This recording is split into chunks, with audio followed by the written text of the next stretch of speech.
Au Bénin, un avocat a écrit à Patrice Talon pour réclamer l'annulation de la condamnation de Sébastien Ajavon. Nous serons ensuite du côté du Burkina. L'opposition éclatée prend acte de la victoire de Roch-Marc Christian Kaboré. La Guinée, la rue s'essouffle. Et puis le Togo, Guillaume Kodjo qui écrit au président de la République. Voilà pour le menu de ce vendredi. On finira comme tout naturellement les vendredis avec les notes autour du plateau. Il y a Germain Pouli, directeur de publication de Togo Réveil. Bonsoir Germain.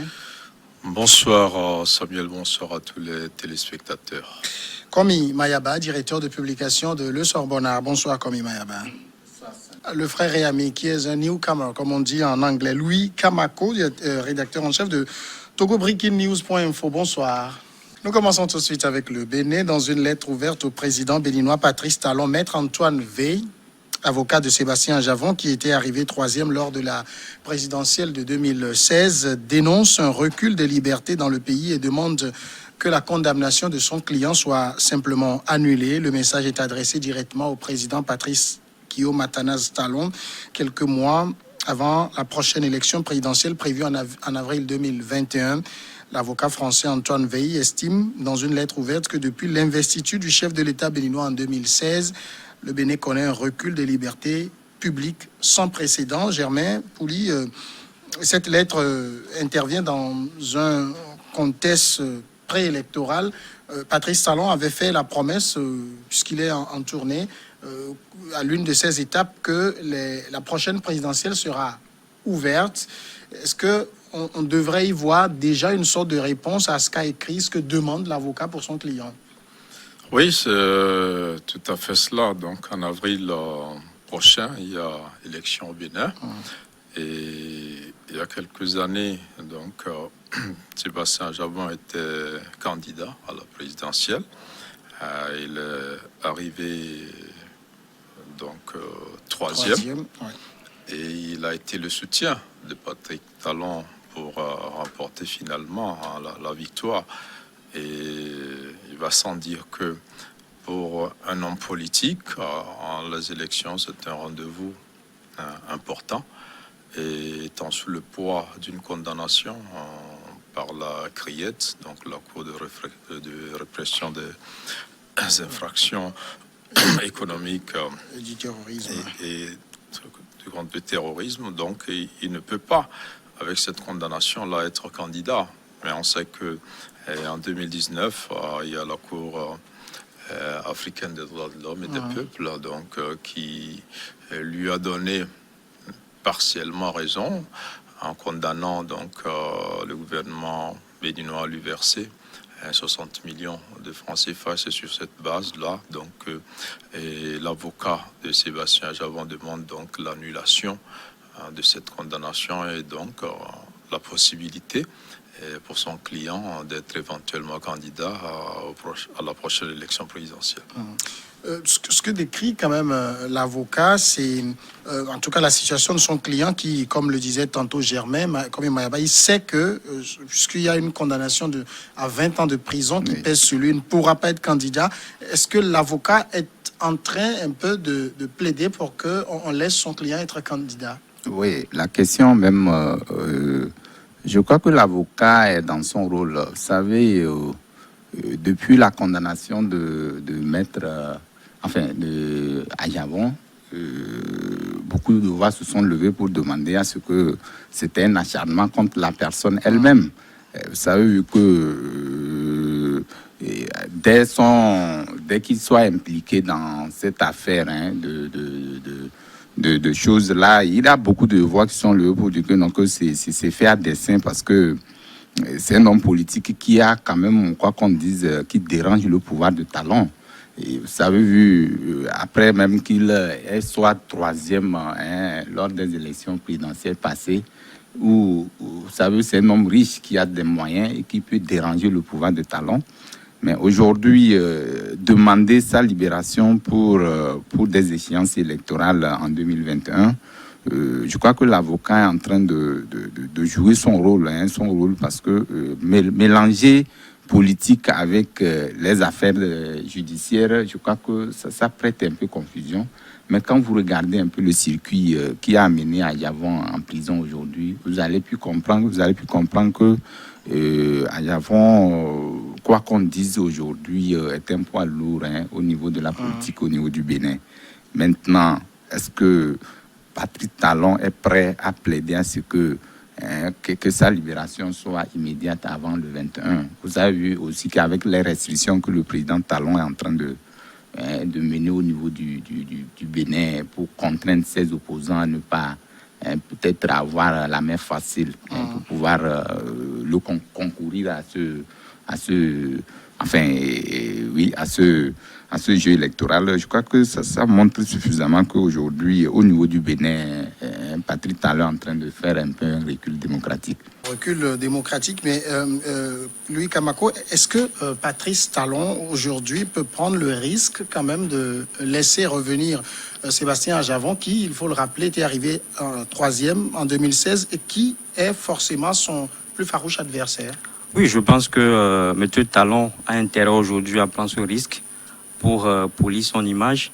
L'homme, il a été beaucoup critiqué ces dernières années. Vous avez vu les conditions dans lesquelles il a organisé législatives, des opposants qui étaient pourchassés, qui ont été empêchés de participer à cette élection.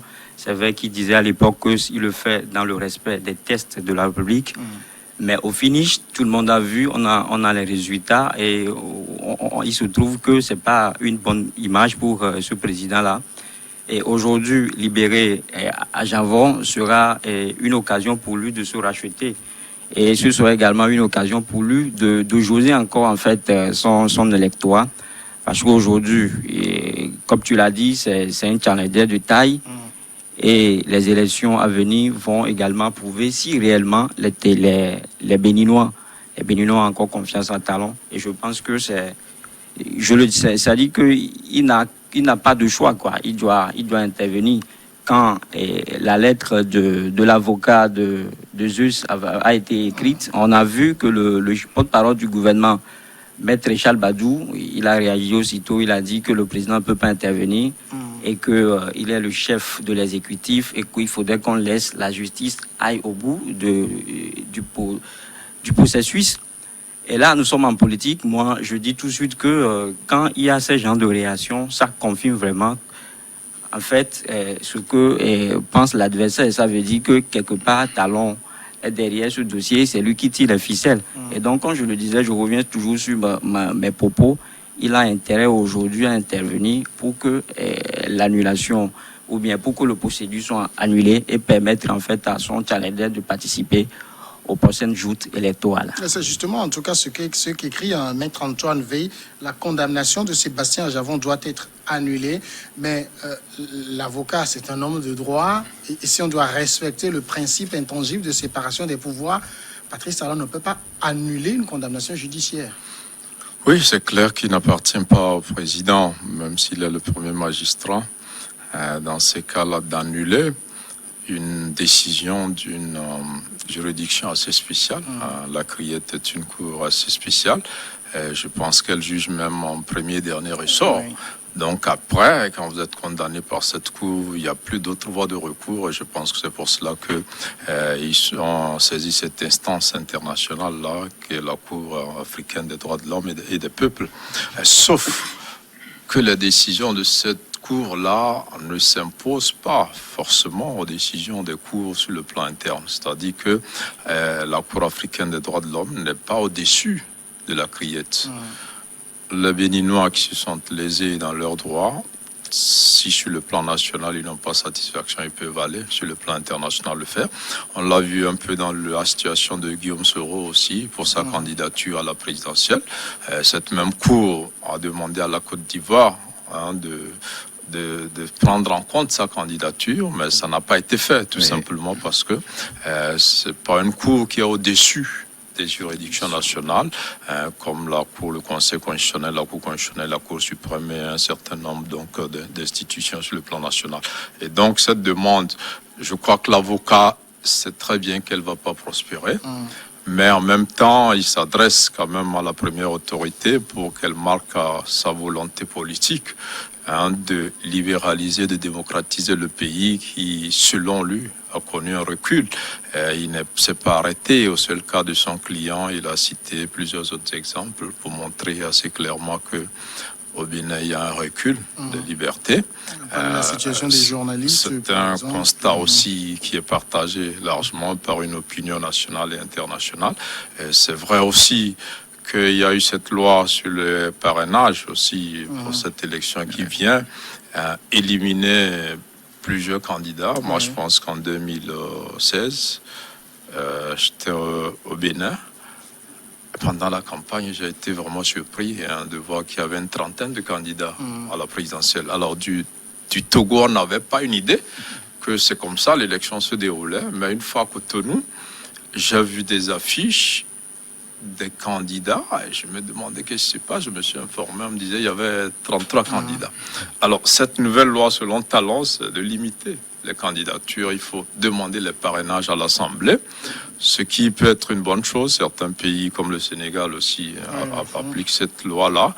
Mais pour des Béninois qui sont habitués à se présenter aux élections sans autant de contraintes et surtout qu'avec cette nouvelle Assemblée, là où on estime que l'opposition n'est pas assez représentée, et on pense que pour les candidats, n'est pas du tout. voilà, n'est pas représenté. Donc ça va être candidat et ça va être compliqué pour les candidats de l'opposition d'avoir ces parrainages-là et être candidat dans cette élection. D'où encore ce grief contre la politique de Talon.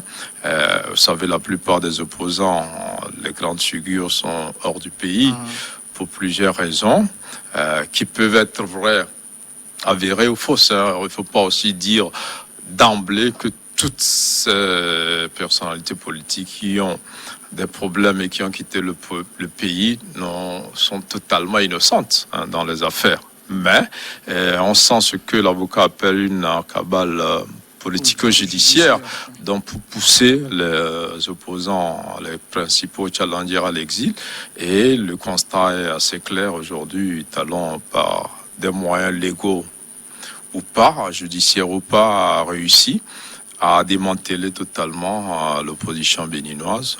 Peut-être qu'une autre race d'opposants va naître, mais aujourd'hui, Talon a pratiquement la même mise sur la politique béninoise, j'allais dire, et ce n'est pas en avril prochain que beaucoup de choses pourront changer, mais cette sortie de cet avocat est à saluer et permet d'attirer l'attention sur une situation assez gênante donc au Bénin. Les législatives que le Bénin avait organisées en mars, tout le monde avait dénoncé quand même ces élections parce que c'était une première dans ce pays où on avait des élections où toute l'opposition était carrément exclue. Aujourd'hui, est-ce que Talon peut prendre encore sur lui d'aller à une présidentielle sans véritables adversaires? Oui, même quand on veut parler même des législatives passées, je crois que l'opposition a été victime même de sa propre turpitude. Vous savez, c'est des textes qui existaient depuis et qui n'étaient pas en application. Oui. Mais Talon est venu justement réhabiliter ou peut-être mettre en vigueur les textes qui existaient, qui étaient dans les éteignoirs. Aujourd'hui, ça rappelle un peu et comment l'appelle-t-on, cette façon de faire avec les tests dans leur crédibilité, puisque quand vous prenez les textes, vous prenez certains engagements quand même, il faut le respect des textes. Aujourd'hui, quoi qu'on dise, Talon parle de la rupture, avec Talon parle de la rupture, Talon pense peut-être mener une politique pour le bien-être des Béninois, mais forcément quand tout ce que vous faites pour quelqu'un sans la personne est contre la personne. Et donc, c'est pourquoi je dis qu'il s'inscrit dans une logique où tout ce qui se faisait de par le passé ne donnait pas peut-être une croissance au niveau de la politique. Mais aujourd'hui, visiblement, nous voyons qu'il a cet amour de refaire les choses autrement. Mais sauf qu'il y a aussi, peut-être que le mot serait trop grossier, de l'abus dans l'exercice de ses pouvoirs. Vous savez, comme tu l'as dit, avec ces législatives où toute l'opposition était carrément en marge de la bataille. Je crois que ça ne fait pas quand même du bien, quelle que soit cette crédibilité que tu voudrais donner au niveau de la politique, ce ne serait pas bien. Mais ici, pour les présidentielles, qui sait, puisque aujourd'hui, quand vous regardez un peu, Patrick même Talon l'avait dit que ce serait un seul mandat, il ferait. Mais jusqu'alors, personne ne sait, il va se présenter, il ne va pas se présenter, que ce soit lui ou quelqu'un d'autre, ce serait quand même quelqu'un de son parti qui se présentera. Mais est-ce que l'envie pour Talon, c'est d'écarter l'opposition dans son ensemble pour ces présidentielles? Bon, à voir ce qui s'est passé avec les législatives, Talon, ça ne lui dit rien. Il peut le faire parce que il ne regarde pas derrière, il ne regarde pas, bon, qu'est-ce qui se fera, qu'est-ce qui se dira, mais les tests restent les tests. Mais vivement que les gens commencent à réfléchir, surtout au niveau du Bénin, que les gens commencent à revoir cette façon de faire la politique autrement, plus que qu'on ne parle pas de système d'exclusion. Parce que quand vous faites une politique pour tenter d'exclure certaines personnes, certains leaders, je crois que ça ne fait pas quand même votre gouvernance ne sera pas apprécié à 100%. Nous partons maintenant pour la pause et on revient pour le second sujet.